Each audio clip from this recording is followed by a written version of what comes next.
Okey. Bismillahirrahmanirrahim. Assalamualaikum. Okey. Kalau kita tengok tadi, kan, kita dah banyak open. Ada 2 hari 4, 2 hari 5, which is kalau bulan puasa ni dapat 2 hari 4, 2 hari 5 ni pada saya quite good lah. Kan, cuma cabaran dia mungkin dari segi closing ratio tu akan drop sikit sebab macam-macam lah nak puasa, nak raya, everything kan. Okay, jadi saya nampak antara benda yang, sebab saya buat coaching kan, antara benda kadang-kadang bila kita present, kita kurang fokus kepada pre-conditioning ni. So macam saya cakap tadi, apa maksud pre-conditioning? Okay. Pre-conditioning. Okay, bahasa mudah dia untuk saya faham lah. Pre-conditioning ni ada kalau lain, ada terang sikit. Okey. Bahasa mudah dia, kita nak fine tune. Contoh macam kalau kita tengok kita siaran dulu punya siaran kan dia dah dapat tapi masih ada noise dan everything kan. So kita kena frekuensi tu adjust kan. Budak-budak baru tak tahu ni. Sebab sekarang digital lah kan. Bunyi apa dia, so fine tune sampai clear. So macam itulah proses dia, fine tune sampai clear. Kita nak fine tune apa? Dia punya mind untuk pertama dia faham. Dia faham. Lepas tu dia positif. Faham dan positif dengan apa? Dengan message yang kita nak sampaikan. Okay. So proses ni dipanggil pre-conditioning ni, dia mesti seamless. Apa maksud seamless? Dia smooth dan dia pun tak perasan. Dia pun tak perasan sebenarnya kita dah pre-conditioning. Macam yang saya sebut tadi kan, masa GST nak dilaksana kan, government buat macam-macam kempen, macam-macam kita panggil video, teks, posting, education plan, education punya training. Untuk apa? Untuk pre-condition bahawa benda tu bagus. Okay. So dalam kita punya cara, method kita sampaikan message pun sama. Jadi awal-awal lagi bila you dah tahu kan, bila you buat sedikit profiling, you mesti tahu kan dia punya background apa kan. So masa tu you dah tahu dah macam mana nak pre-condition dia ni kan. Sebab tu tadi macam hour tadi ada mungkin senang nak close case bila you dah tahu pasal family dia. Faham tak? Family background dia, patut anak kecil, mak ayah meniaga lagi, betul meniaga kau pelekor dekat gerai-gerai, so income pun tak tentu. Dia pula sebagai kita panggil anak yang sulung, kerja pun dah steady, sampai buat locum semua everything. So dia kita boleh beli pre-condition bahawa dia apa yang you kena condition kan, dua benda tu mesti you nampakkan perlu, penting, plus kena buat segera. So apa yang nak dikondisionkan? Conditionkan dari segi keperluan dia, conditionkan dari segi kepentingan dia, dan conditionkan dari segi dia punya segera ni kan? Sebab kadang-kadang kita condition kan, kita fine tune dan nampak dia perlu kan, tapi macam tak penting kan. Contoh macam Hawa tadi punya kes, dia rasa dia mungkin dia kata nampak perlu, tapi kalau katalah parent dia ada duit semua, adik-adik pun tak ada kan, adik-adik pun tak ada keperluan mendesak untuk dia ambil, dan dia pun tak ada tanggung family, dia mungkin tak rasa penting. Lepas tu pula dia rasa perlu, rasa penting, tak apalah, muda lagi. So ini antara benda yang you kena condition, bukan masa presentation, bukan masa closing, masa open lagi you dah cerita dah. Skrip dia macam-macam, tapi tengok keadaan. Benda ni kena ikut tengok profiling. Sebab tu pentingnya fact finding atau pre-fact finding ni ataupun informant fact finding ni, untuk kita justify teknik apa kita nak pakai dan apa benda yang kita nak kena dibagi dia faham untuk dia faham perlu, penting dengan segera. Okey. So bila perlu, penting, segera, barulah kita streskan dia untuk mahu. Dia daripada needs kepada want. Dia kadang-kadang nampak perlu tapi tak nak. So kita kena practice benda ni.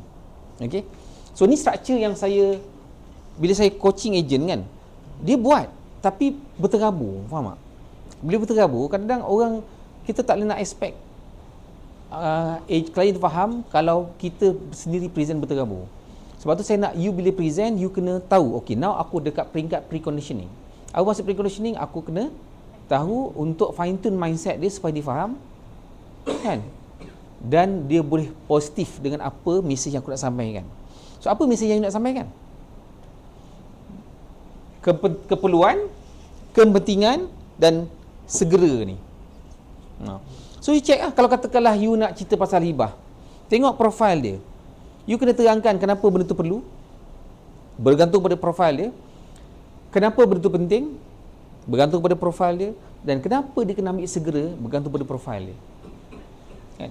So yang ni juga dia berkait dengan ART ni, ART ni. Untuk mudah precondition ni, ART. Acknowledge, relate, turn it around. Okay. So yang ni memang saya ajar you dia punya framework je. Isi dia bergantung pada profiling. Kan? Okey, sebagai contoh, cuba bagi profil lain. Kita buat role play sikit. Contoh, bagi satu profil lain. Yang tadi ramai-ramai? Ibu tunggal. Okey, ibu tunggal ada anak tak ada anak? Ada anak. Okey. So husband dia masih lagi bagi, ex-husband masih bagi husband meninggal. Okey. Sebelum ni ada husband dia tinggalkan apa-apa ke, harta ke apa? Tak ada. Memang dia survive sendiri. Okey. So tengok profiling dia, ibu tunggal, ada anak. Sebelum ni husband pun tak tinggalkan apa-apa. So maknanya dia kena survive sendiri. So apa yang perlu? Apa yang perlu dalam konteks profiling macam ni? Backup income. Okey, kalau macam saya tak, okey, sebab kita cakap dengan takar apa? Ejen dengan ejen, gunalah konsep-konsep hibah semua. Tapi kalau you dengan prospek, kalau macam saya jarang terus gunakan konsep-konsep takaful punya term dalam pre-conditioning.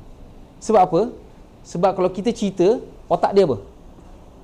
Nak jual lah ni, nak jual lah ni, nak kena beli ni. Faham tak? Sebab idea dia adalah protection. Protection macam saya sebut, boleh ada 3 option. Option pertama, 100% pakai duit sendiri. Option kedua, 100% pakai duit online. Option ketiga, 10% pakai duit sendiri, 90% pakai duit online. Tapi yang 90% tu ada jaminan dari segi legal binding contract. 100% duit sendiri, 100% duit sendiri lah. 100% duit online, sama ada zakat atau batumal ataupun pinjam. Okey. So 10%, 90% maknanya kita keluar sikit duit, tapi jadi apa-apa ikut syarat, kita dapat yang another 90%. Okey. So tak ada perkataan takaful pun kat situ. Sebab saya nak you biasakan, jangan preconditioning on takaful dulu. Preconditioning pasal perlunya apa dulu? Perlunya backup dulu. Lepas tu barulah cerita pasal penting. Takaful tu dekat penting dia. Perlu tu dekat backup. Kenapa takaful dekat penting? Bukan dekat perlu. Okay. Now, penting tak selamatkan duit you daripada keluar? Penting kan? Penting tak untuk dapatkan rawatan segera? So, penting tak untuk dapatkan ada pilihan? So, kalau katakanlah you nak pergi government, lambat ada pilihan pergi private. Dan you ada duit untuk bayar. Dan bukan pakai duit you pula. Okay. Lepas tu, why now tu, of course lah. Macam saya guna biasalah, depan belakang kan. Nampak tak? Ataupun, contoh lain, gunakan testimoni. Tak jangka dan tak nak. Kan? Siapa yang tanya itu? Anira tanya. Kan? Dah praktis dah? Jadi? Ada awareness, ada yang buat tak tahu? So, kena praktis lagi. Mungkin cara kita sampaikan tu belum tak sampai pada message dia. Okey. So ni saya nak you improve. Tengok lepas ni you balik pada prospek you ataupun prospek lain, please gunakan pre-conditioning ni. Kan? Pre-conditioning ni masa you nak open tau, bukan you nak present. Present lebih pada konsep. Kan? Kalau tengok dekat funneling, dekat kita panggil apa? Sales funneling ni.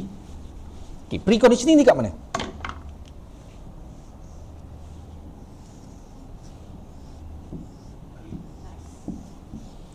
Tak tahu, pada tahu, pada perlu, pada mahu, pada rindu. Okey. Ni bantu lah. Bantu dapat referral ataupun kita rekrut. So pre-conditioning dekat level mana? Atas tu kat mana? Tak tahu kepada tahu ke ataupun tak tahu kepada perlu? Sebab yang ni lebih kepada dia punya apa? Trending je. Apa yang trend sekarang? Apa yang benda-benda trending yang ada kaitan dengan apa yang kita nak sampaikan? Kalau tanya saya nampak pre-conditioning ni penting. Dia dah tahu untuk bagi dia rasa perlu. Dia dah tahu benda tu. Memang ada. Hibah lah semua everything. Tapi kalau rasa macam tak connect dengan dia, dia rasa tak perlu. Macam malam tadi, saya ada ejen tanya, cik kalau income dia RM15,000, dia contoh income yang besar lah, kan, RM15,000 ke atas kan. Dia rasa macam tak perlu takaful ni. Faham tak? Dia rasa lah sebab apa? Dia mungkin muda lagi, dia mungkin duit cukup, dia mungkin ada surplus banyak kan, dia rasa macam ada simpanan.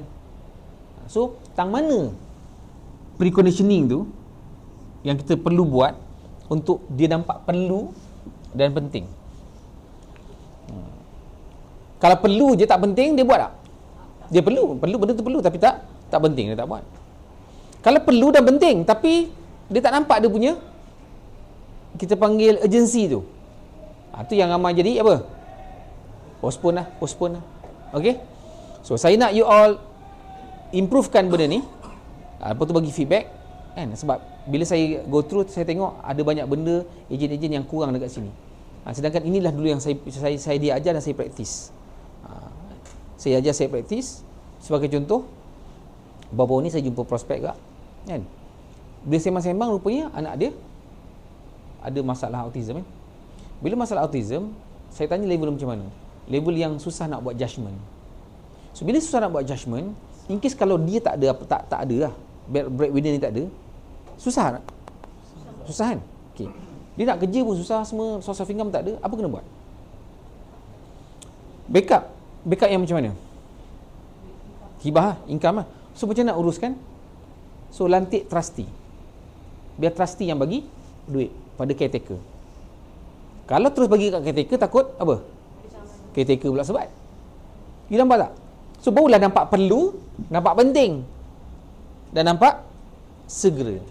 You nampak tak? Bergantung kepada keadaan. Sebab tu paling penting sebenarnya, masa dekat tak tahu ni, you kena build up repo ni. Masa build up repo ni, you kena buat, kita panggil informal fact finding. Okay? So tu je kan. Nampak macam ramai yang dah khusyuk sangat tu.